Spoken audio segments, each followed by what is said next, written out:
À l'automne 1995, un tueur en série est en cavale. Il parcourt les États-Unis à la recherche de femmes. Il les fait tomber sous son charme, puis les attaque. Il réussit toujours à disparaître avant que les policiers ne puissent l'arrêter. Agents du FBI et détectives devront retrouver ce dangereux inconnu avant qu'il ne croise une autre victime sur sa route.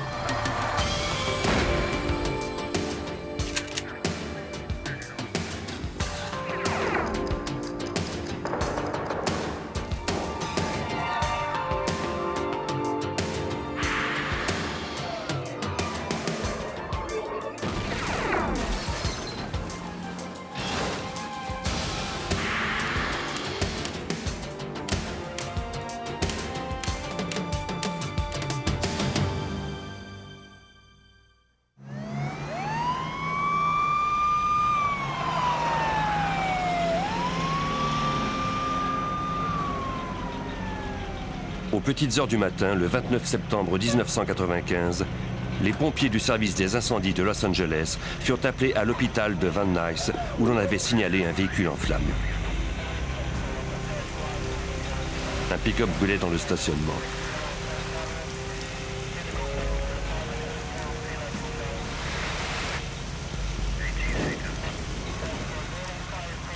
Une fois l'incendie éteint, les pompiers constatèrent qu'un cadavre se trouvait à l'intérieur. Ils contactèrent la division des homicides et des incendies criminels du service de police de Los Angeles. Les détectives affectés aux homicides se rendirent sur la scène et furent mis au courant de l'affaire par des policiers déjà présents sur les lieux. Ils interrogèrent ensuite une infirmière qui avait vu comment s'était déclaré l'incendie. Elle déclara qu'elle était arrivée avant l'aube pour le quart de travail du matin. Dans le stationnement, elle avait aperçu le pick-up s'enflammer. Au même moment, elle avait aussi vu une silhouette aux cheveux longs s'éloigner du véhicule en courant, mais n'avait pas pu distinguer ses traits. C'était la première fois qu'elle voyait ce véhicule.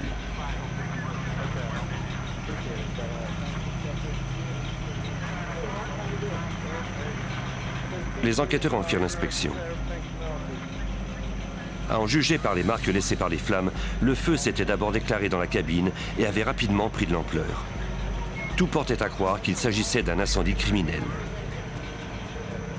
On avait utilisé un agent accélérateur, sans doute de l'essence.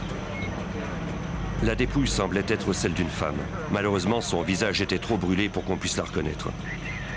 Certains de ses effets avaient résisté aux flammes, notamment un sac à dos, un appareil photo et un rouleau de pellicule qui n'avait pas encore été développé. Sur la scène du crime, les techniciens trouvèrent des pièces d'identité au nom de Sandra Gallagher.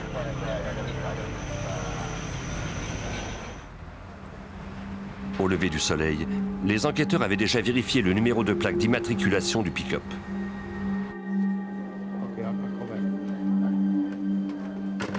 Le détective Mike Koblenz put confirmer que le véhicule appartenait bien à Sandra Gallagher.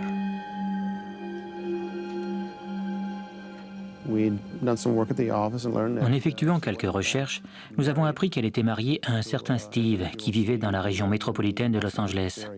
Nous l'avons retracé et convoqué au poste de police de Van Nuys pour lui faire subir un interrogatoire.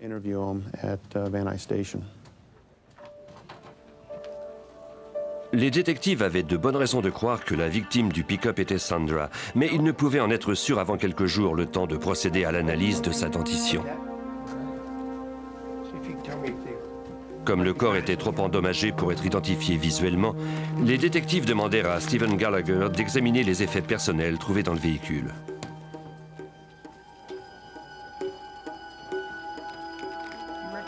Celui-ci déclara que le sac à dos, l'appareil photo et tout le reste appartenaient à Sandra. Le service de police avait eu le temps de faire développer le rouleau de pellicule qui avait résisté aux flammes. Stephen identifia sa femme sur les photos.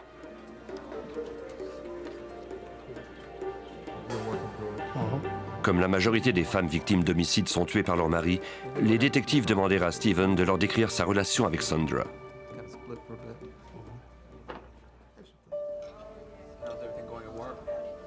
Steven déclara qu'il avait vu sa femme pour la dernière fois la veille de l'incendie, soit le 28 septembre. Ils avaient mangé ensemble. Leur vie de couple était difficile ces derniers temps et ils avaient passé les dernières nuits chacun de leur côté. Au cours de la rencontre, ils avaient envisagé une réconciliation. Il restait toutefois encore plusieurs points de tension entre eux. Steven avait quitté Sandra à 14 h, mais il avait eu de ses nouvelles plus tard au cours de la soirée. Elle l'avait appelé du McRed's, un bar du quartier. Elle était toute excitée de lui annoncer qu'elle avait remporté 1 200 $ à la loterie. Mais depuis cet appel, Steven n'avait plus eu de nouvelles de sa femme et il ignorait où elle pouvait se trouver. Les détectives devaient maintenant tenter de corroborer sa déposition. Après qu'il ait mentionné le bar McRed's, nous nous y sommes rendus. Nous voulions interroger le barman et le propriétaire pour apprendre qui s'y trouvait au cours de cette soirée. Nous espérions y trouver quelqu'un qui pourrait identifier Sandra à partir des photos trouvées dans le véhicule. Les détectives du service de police de Los Angeles se rendirent au bar. La barmaid reconnut sans mal Sandra Gallagher à partir d'une photo. Elle la connaissait d'ailleurs par son surnom, Sam. What can you tell me about it?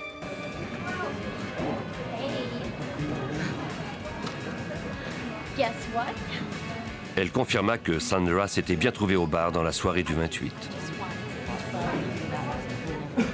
Elle avait d'ailleurs annoncé à tout le monde qu'elle avait gagné à la loterie.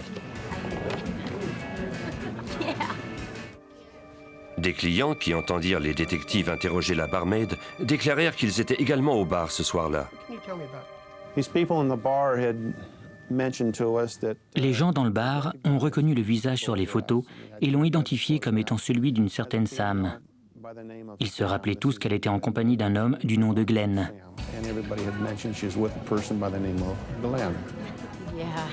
Selon leur description, Glenn était blond. Il avait les cheveux longs et portait une barbe. Il était venu régulièrement au bar au cours des derniers jours. Ce soir-là, il semblait intéressé par Sandra et lui avait parlé pendant un moment. Glenn était sympathique et il dépensait sans compter. Il avait payé plusieurs consommations à Sandra ainsi qu'à d'autres clients.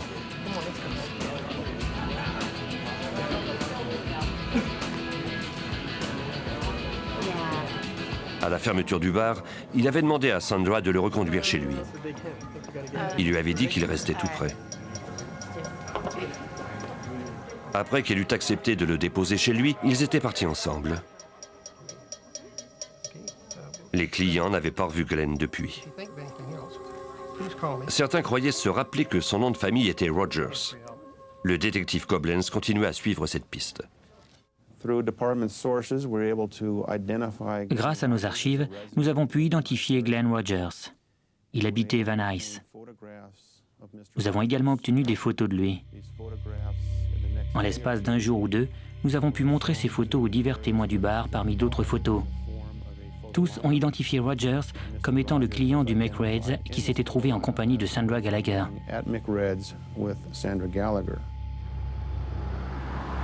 Les détectives obtinrent ensuite un mandat les autorisant à fouiller l'appartement de Rogers. Il ne vivait qu'à quelques minutes de marche de l'endroit où l'on avait trouvé le pick-up en flammes.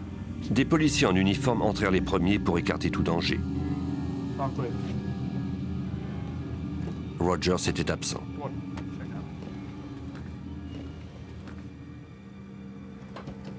Il semblait d'ailleurs être parti à toute vitesse.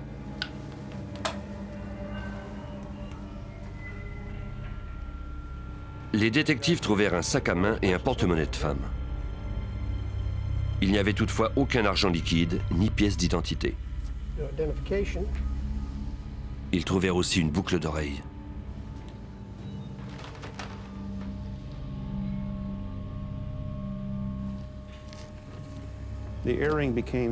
Cette boucle d'oreille était importante parce que Steven Gallagher, le mari de la victime, l'a reconnue et déclaré qu'il avait offert la paire à sa femme quelques mois plus tôt. Quelques jours plus tard, le coroner remit son rapport. Il avait identifié formellement la victime du pick-up. C'était bien Sandra Gallagher.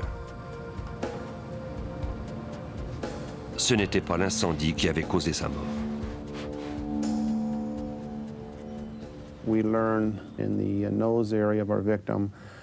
On nous a fait voir que près du nez de la victime, il n'y avait aucune trace de flamme ou de suie. Cela signifiait qu'elle n'avait respiré aucune fumée et qu'elle était donc morte avant l'incendie.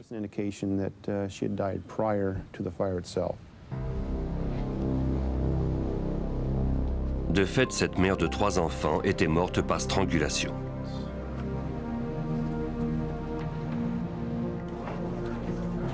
Les détectives de Los Angeles firent accuser Glenn Rogers du meurtre de Sandra Gallagher et obtinrent un mandat d'arrêt.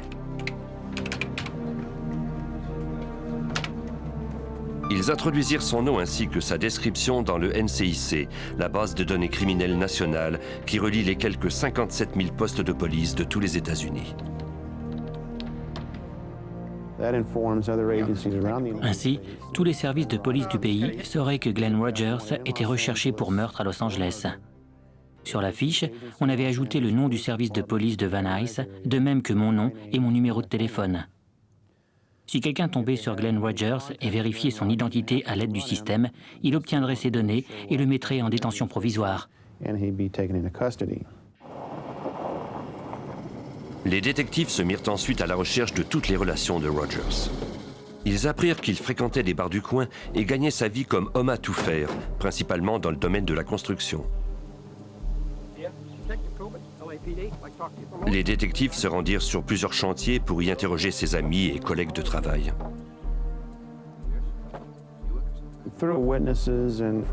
Nous avons appris par le biais de témoins et d'amis que Glenn avait mauvais caractère. Quand il buvait, il devenait très agressif. Il avait d'ailleurs des antécédents judiciaires pour avoir été violent envers d'anciennes compagnes. Nous savions donc qu'il pouvait être violent, particulièrement quand il consommait de l'alcool, comme il l'avait fait avec Sandra Gallagher. L'un des amis de Rogers déclara qu'il ne l'avait pas vu depuis un certain temps, mais il promit de contacter la police dès qu'il aurait de ses nouvelles. Il tint sa promesse quelques jours plus tard. Rogers l'avait appelé d'un motel près de Jackson, au Mississippi. Les policiers de cette localité demandèrent au gérant du motel de leur indiquer le numéro de la chambre qu'il avait louée.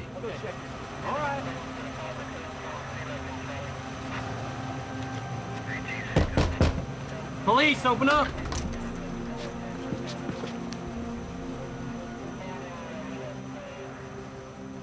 Mais la chambre était vide. Le présumé meurtrier était en cavale.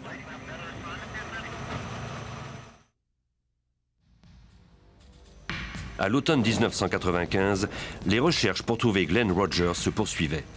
Les policiers croyaient qu'il avait quitté la Californie après avoir tué une femme le 28 septembre. Suite à une information, ils se rendirent à un motel du Mississippi, mais Rogers était déjà parti à leur arrivée. On fit diffuser un bulletin d'information spécial dans la région en espérant que quelqu'un aurait aperçu le présumé meurtrier avant qu'il ne quitte le secteur. Le 3 novembre 1995, les détectives de Jackson au Mississippi furent dépêchés sur la scène d'un meurtre. Des membres de la famille de Linda Price l'avaient trouvée morte dans sa baignoire. Cette mère monoparentale de 34 ans avait été poignardée à maintes reprises et on lui avait tranché la gorge. Les enquêteurs fouillèrent son appartement.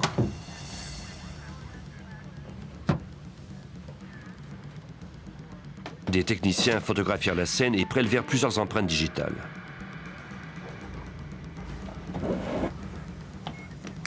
On ne trouva pas l'arme du crime et aucun objet de valeur ne semblait avoir disparu. Le meurtrier n'était pas entré par effraction et il avait pris soin de verrouiller la porte en quittant les lieux. Pour les détectives de la section des homicides de Jackson, Linda Price avait été tuée par quelqu'un qu'elle connaissait. Le matin suivant, ils interrogèrent sa mère. Peut-être connaissait-elle aussi le meurtrier.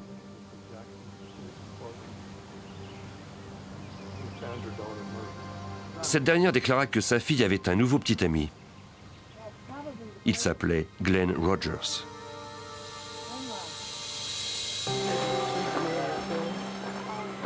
Linda l'avait rencontré un mois plus tôt, soit le 3 octobre, à une fête foraine où il travaillait.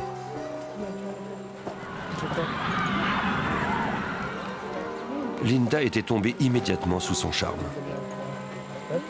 Peu de temps après, ils avaient loué un appartement et y vivaient ensemble. Au début, Linda semblait plus heureuse que jamais. Mais ces derniers temps, elle en était venue à douter de sa relation. Elle avait confié à sa mère que Rogers avait mauvais caractère et que ses sautes d'humeur lui faisaient peur. Quand la mère de Linda constata qu'elle ne l'appelait plus et qu'elle ne répondait pas à sa porte, elle eut le terrible pressentiment que Rogers s'en était pris à elle.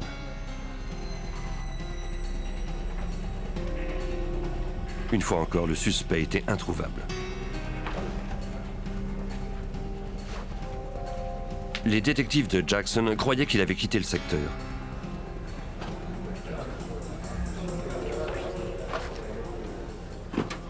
Ils introduisirent son nom dans la base de données du NCIC.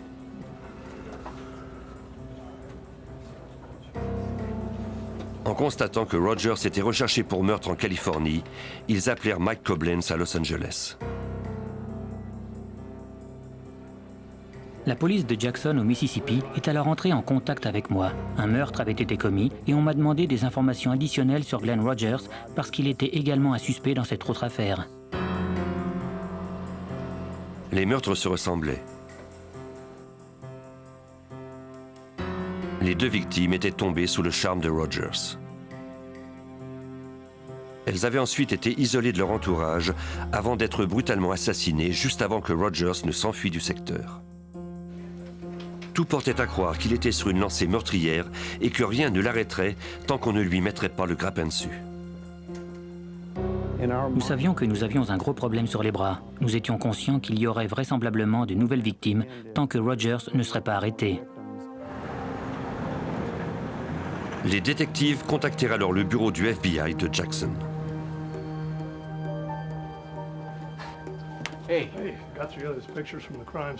Ils croyaient que Rogers avait quitté l'État tout comme il l'avait fait après le meurtre de la Californie. Les agents firent émettre un mandat d'arrestation fédérale au nom de Glenn Rogers pour avoir tenté d'éviter des poursuites judiciaires. Il fallait maintenant espérer que les ressources de la police fédérale permettraient d'arrêter ce présumé meurtrier. L'agent spécial John Huber aida à la coordination de cette enquête à travers plusieurs États américains.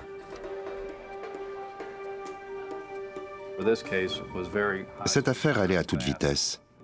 Le meurtre de Linda Price à Jackson a été commis le 3 novembre. Il y a eu ensuite un autre meurtre le 6 novembre.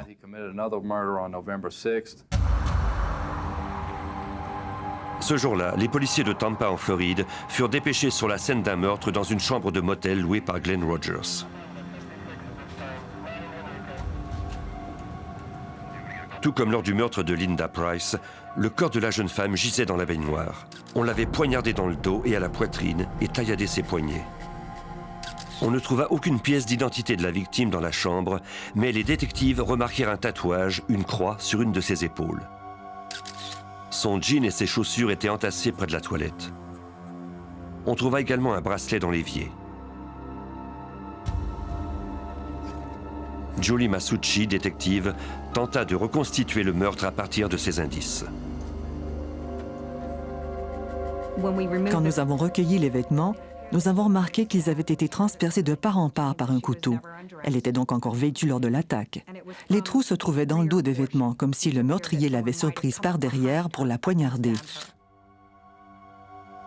Il y avait des taches de sang sur le dessus des chaussures, ce qui indiquait qu'elle les portait encore lors de l'attaque et qu'elle était debout. Sous son corps, on trouva une montre d'homme. On pouvait en déduire qu'elle appartenait au meurtrier.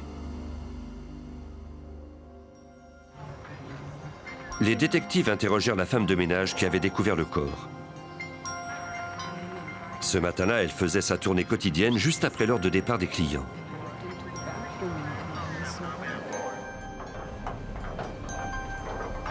Elle avait alors remarqué un écriteau « Ne pas déranger » écrit à la main, encore accroché à la poignée de la porte de la chambre 119.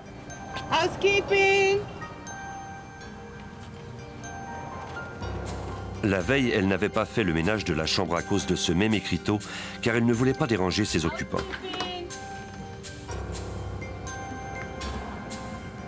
Mais ce jour-là, ses clients étaient censés être partis.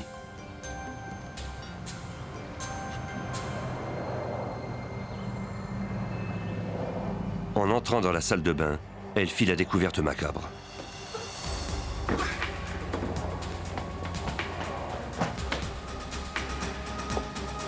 Les détectives demandèrent à la gérante du motel ce qu'elle savait des clients de la chambre 119.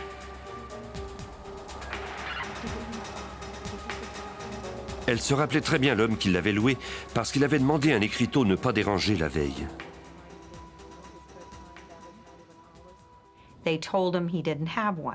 On lui a répondu qu'il n'y en avait pas. Il a alors payé pour une autre nuit et demandé qu'on ne vienne pas faire le ménage de la chambre.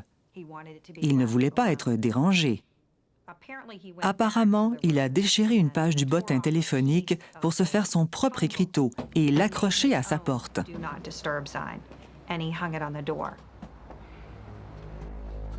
La gérante se rappelait avoir vu ce même homme mettre ses effets personnels dans sa voiture blanche au cours de cette soirée.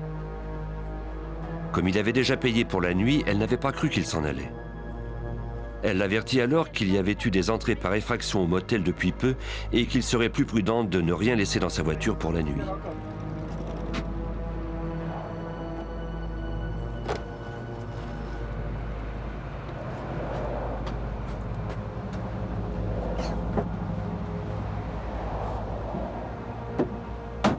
Les policiers vérifièrent ensuite le registre et trouvèrent la fiche remplie par l'occupant de la chambre 119. Elle avait été remplie et signée par Glenn Rogers. Julie Masucci fouilla dans la base de données et vit qu'il y avait déjà des mandats d'arrêt pour meurtre contre Rogers en Californie et au Mississippi. Elle contacta aussitôt les services de police impliqués et le FBI. Nous avons compris très vite que Glenn Rogers était sans doute un tueur en série. Les détectives de Tampa connaissaient l'identité du meurtrier, mais ils n'avaient pas encore identifié la victime. Suite à un important battage médiatique, une femme, dont la fille avait disparu depuis 2 jours, rencontra les policiers. Elle identifia formellement le corps de sa fille, Tina Mary Cripps. Elle avait 2 enfants. Sa mère raconta au détective Julie Masucci la dernière journée de Tina. Nous avons appris que Tina avait travaillé ce jour-là, puis qu'elle était allée au bar Showtime à Gibsonton pour y voir des amis. Elle devait aussi y rencontrer sa mère. Ce bar est fréquenté par une clientèle d'habitués. Ils vont là pour y écouter la télévision, se réunir et parler ensemble. Les détectives se rendirent à ce bar.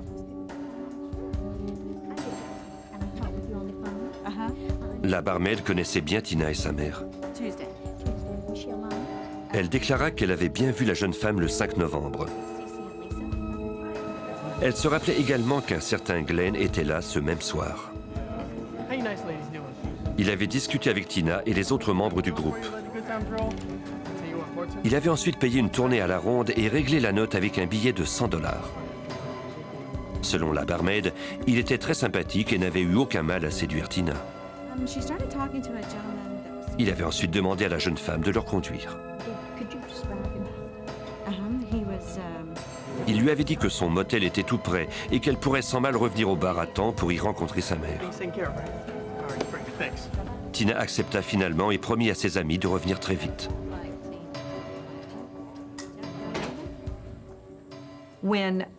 Quand la mère est arrivée au Showtime, elle s'est assise et s'est mise à attendre Tina.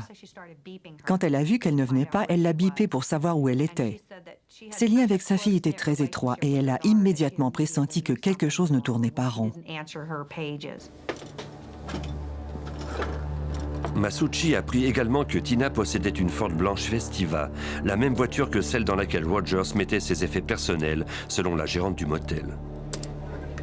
Elle mit à jour la fiche de la base de données criminelle nationale en ajoutant aux informations concernant le fugitif la description de la festiva et son numéro de plaque d'immatriculation. L'agent spécial John Huber fut surpris de voir à quel point Rogers se souciait peu de laisser autant de pistes. Glenn Rogers semblait se ficher éperdument du danger de se faire arrêter. Il ne craignait pas la justice. Il se présentait toujours sous son vrai nom quand il rencontrait des gens ou louait une chambre de motel. Il roulait à bord des voitures de ses victimes auxquelles on pouvait facilement le relier, ou encore de sa propre voiture. Il ne semblait pas se préoccuper du fait que les gens pouvaient savoir ce qu'il faisait. Il ne tentait pas de se cacher. Dans cette affaire, il était primordial d'arrêter cet individu le plus vite possible, car en nous basant sur ses antécédents, nous savions qu'il continuerait de tuer tant qu'on ne l'arrêterait pas. Les autorités faisaient tout en leur pouvoir pour le retrouver au plus vite. Ce tueur en série rôdait quelque part, sans doute déjà à la recherche de sa nouvelle proie.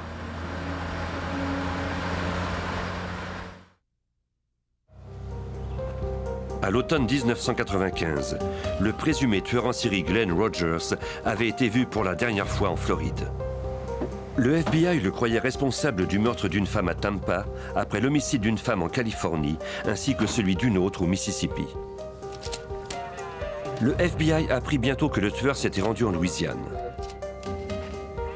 Le 10 novembre 1995, Andy Sutton, une mère de 4 enfants, fut trouvée assassinée dans son appartement à Bossier. Comme 2 autres victimes avant elle, on l'avait poignardée au dos à plusieurs reprises. Un détective de Bossier interrogea son ex-petite amie et sa colocataire. Celle-ci était serveuse et elle avait travaillé tard le soir précédent le meurtre.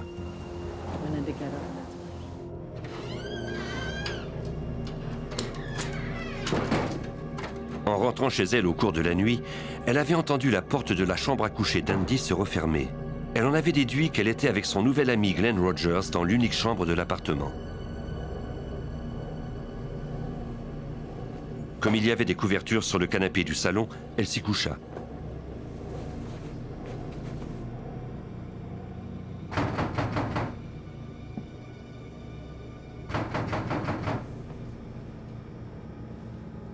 Après le lever du soleil, elle fut réveillée par quelqu'un qui frappait à la porte.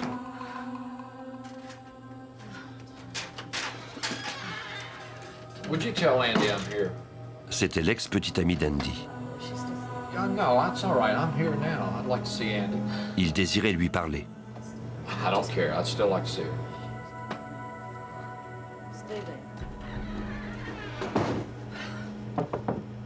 Andy?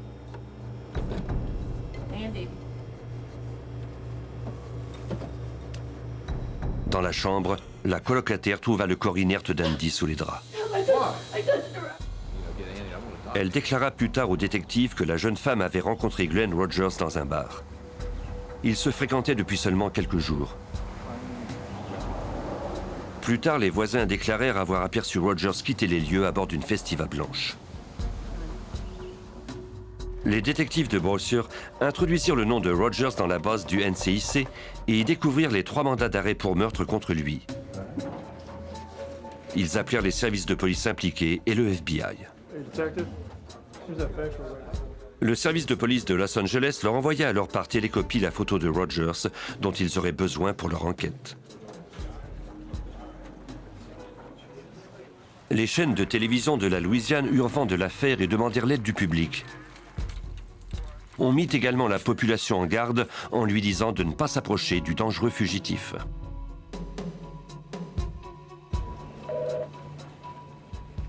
L'agent spécial John Huber et les autres enquêteurs étaient de plus en plus frustrés par la situation.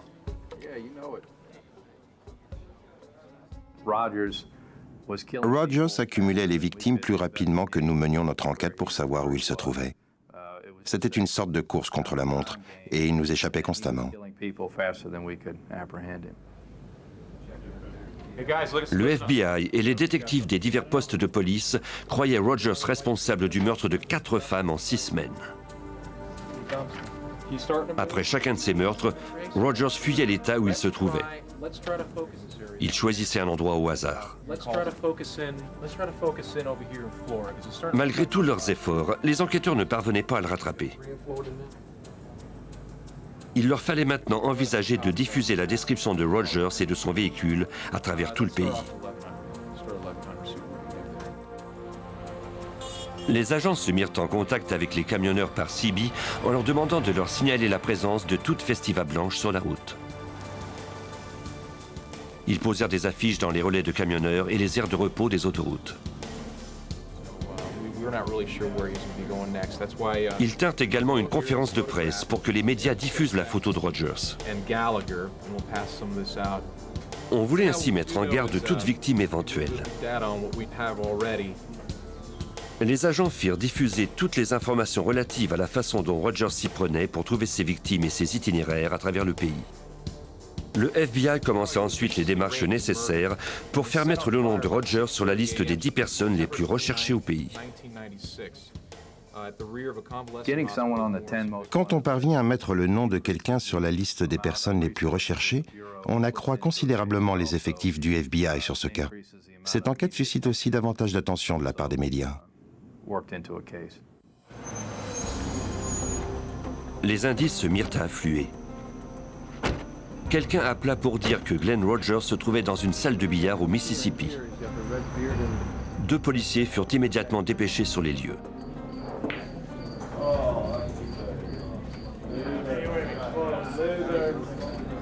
L'un des inconvénients de ces énormes battages publicitaires est toutefois les nombreuses fausses pistes fournies par des citoyens bien intentionnés. De toute évidence, l'homme de la salle de billard n'était pas Rogers.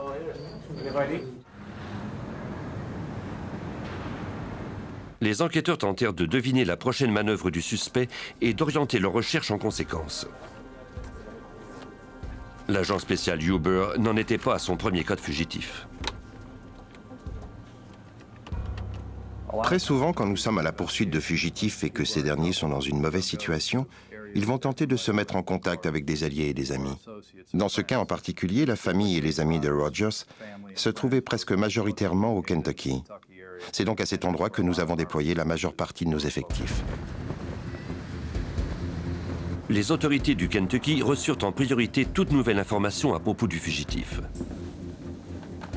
Le détective Bob Stevens de la police d'État du Kentucky était déjà familier avec le nom de Glenn Rogers. De fait, il était à sa recherche depuis presque 2 ans. Rogers devait subir un interrogatoire relatif à la disparition et au meurtre possible de son colocataire de 71 ans, Mark Peters.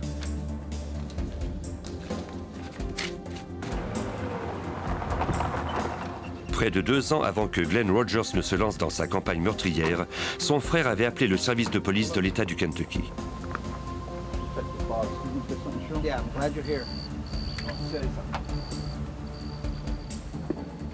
On avait trouvé un corps dans le chalet familial.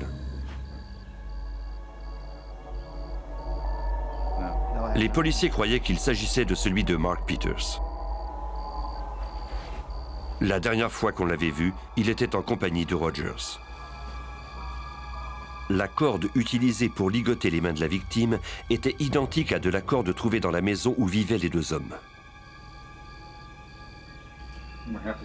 Les autorités n'étaient jamais parvenues à déterminer la cause du décès ni à retrouver Rogers. L'enquête était toujours en cours et n'avait pas progressé. Nous disposions d'un suspect en la personne de Glenn Rogers. Nous n'avions pas réussi à le retracer parce qu'il se déplaçait en autocar, par voiture ou par roulotte motorisée. Il nous était très difficile de retrouver sa trace et encore plus difficile de prédire ce qu'il ferait par la suite. Malgré tout, le fait de concentrer les recherches au Kentucky porta enfin fruit.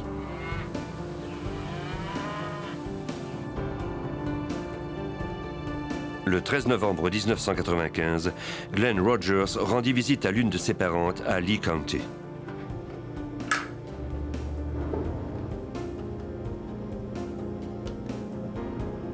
Dès qu'il partit, elle alerta la police du Kentucky. Hi, I think you're looking for my nephew.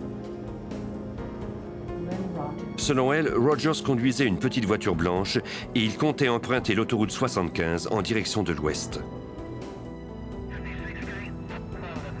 Quand le détective Stevens apprit que le suspect avait été vu dans les environs, il s'installa au bord de la route 75.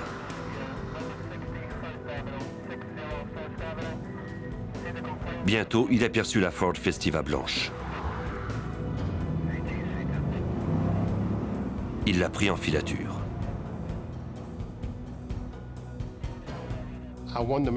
Je voulais être absolument sûr que c'était Glenn Rogers et non quelqu'un d'autre. Je me suis donc placé directement derrière le véhicule et j'ai fait vérifier le numéro de la plaque d'immatriculation pour découvrir que c'était un véhicule volé. J'ai continué de le suivre. Par la suite, je suis remonté à la hauteur du conducteur et j'ai jeté un coup d'œil à son visage. Il correspondait à celui de Glenn Rogers que j'avais vu sur une photo.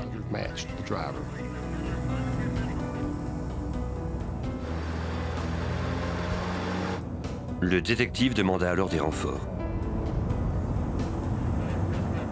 Un policier était garé tout près. Il se joignit à son collègue dans la poursuite du fugitif. Les deux hommes suivirent Rogers pendant un certain temps. Je crois qu'il me surveillait en quelque sorte comme moi je le surveillais à mon tour. À mon avis, il avait compris qu'il était suivi par un policier. Nous sommes alors arrivés à un feu de circulation où il a failli renverser des gens parce qu'il ne s'est pas arrêté. Je me suis ensuite placé derrière lui et j'ai allumé mon gyrophare.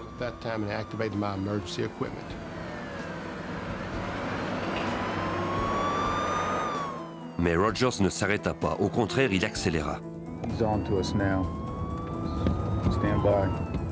Quelques kilomètres plus loin, les policiers érigèrent un barrage routier et tentèrent de libérer la route des autos qui y circulaient. Ils espéraient que ce serait le dernier arrêt du fugitif.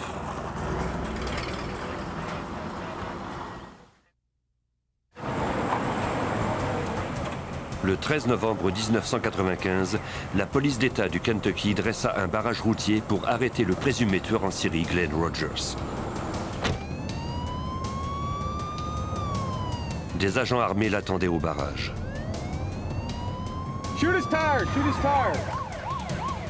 Ils firent feu sur ses pneus, mais ça n'arrêta en rien le présumé tueur. Le détective Bob Stevens n'était pas loin derrière. Nous le suivions sur la route. Il avait fait faire des embardées à plusieurs voitures ainsi qu'à un autobus scolaire. Rogers s'est alors engagé sur le mauvais côté de l'autoroute. C'est à ce moment-là qu'on a décidé qu'il fallait l'arrêter coûte que coûte. Le sergent Beasley est allé à sa gauche et l'a obligé à s'arrêter dans un fossé. Les détectives ignoraient s'il était armé.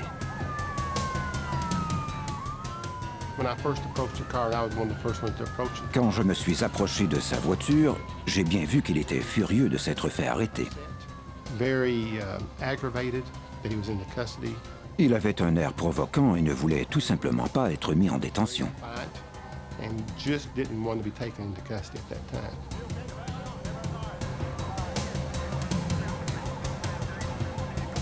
Après sa virée de 2 mois à travers les États-Unis qui avait coûté la vie à 4 femmes, Glenn Rogers était enfin hors d'état de nuire.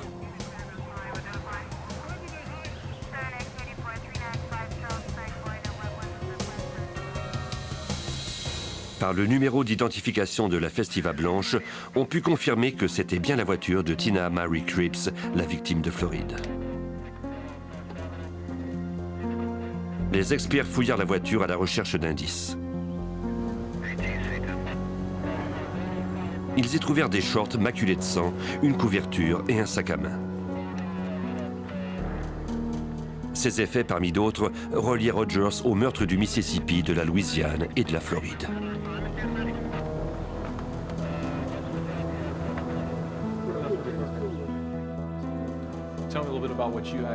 Les indices furent conservés dans les bureaux du FBI.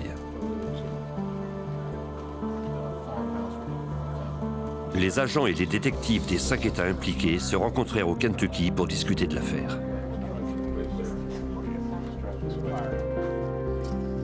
John Huber aida à préparer cette réunion.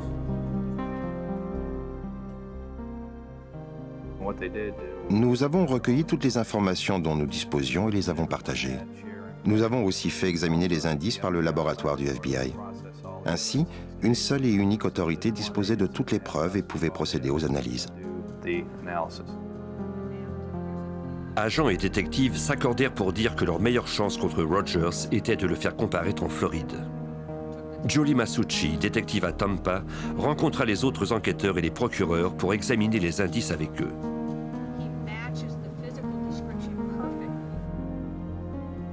Ils croyaient tous que la montre trouvée dans la baignoire sous le corps de la victime appartenait à Rogers. Sur une photographie de Rogers en compagnie de la victime du Mississippi, on pouvait le voir, une montre identique au bras. Julie Masucci était confiante. Les preuves contre Rogers étaient solides.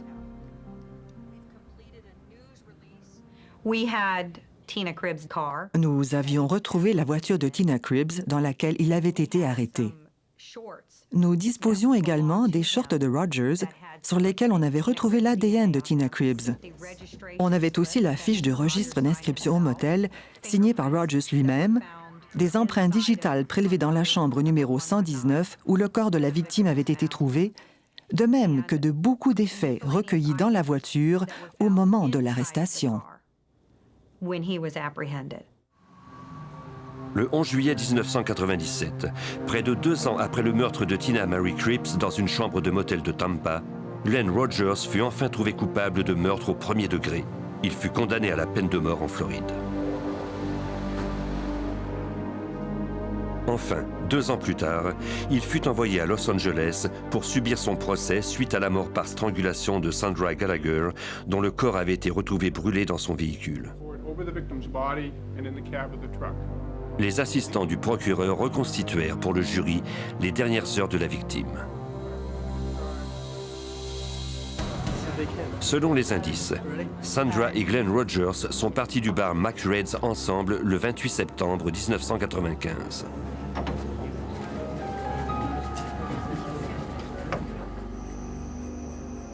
À un moment donné, une bagarre s'est déclarée, peut-être après que la jeune femme eut conduit Rogers suite à des avances sexuelles. Il a ensuite étranglé la jeune femme et écrasé sa trachée.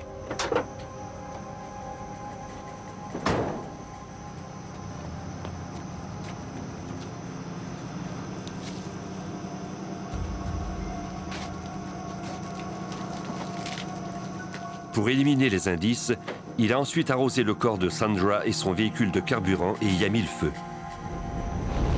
Il a ensuite pris la fuite.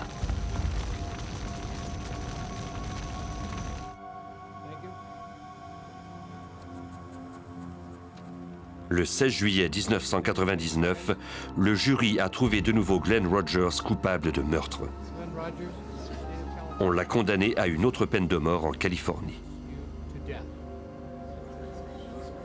Le détective Mike Koblenz de Los Angeles a été très impressionné par la collaboration entre les divers services de police impliqués dans les recherches pour retrouver Rogers. La coopération entre les divers services a permis la résolution de cette enquête. Ce n'est pas seulement grâce aux policiers de Los Angeles, mais aussi ceux de Jackson au Mississippi, de Tampa en Floride, ceux de Bazier en Louisiane et des agents du FBI, les médias, les diverses agences de presse qui ont fait diffuser les informations. Nous avons réellement travaillé en collaboration dans cette affaire et c'est ce qui nous a permis d'obtenir cette heureuse conclusion. Quand les procureurs de la Louisiane et du Mississippi ont appris que Rogers avait déjà écopé de 2 peines de mort, ils ont décidé d'épargner les familles des victimes en ne tenant pas de procès éprouvant. Glenn Rogers a laissé au moins 11 enfants sans mère. Pour Julie Masucci et les autres détectives, il était primordial de l'arrêter au plus vite.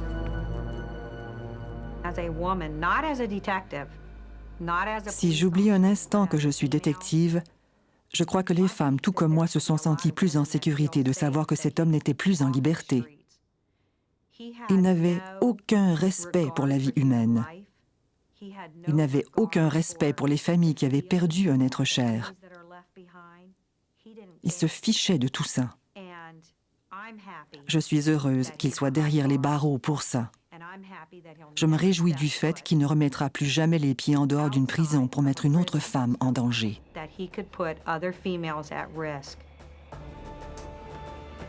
Les enquêteurs croient Rogers responsable d'autres meurtres non résolus.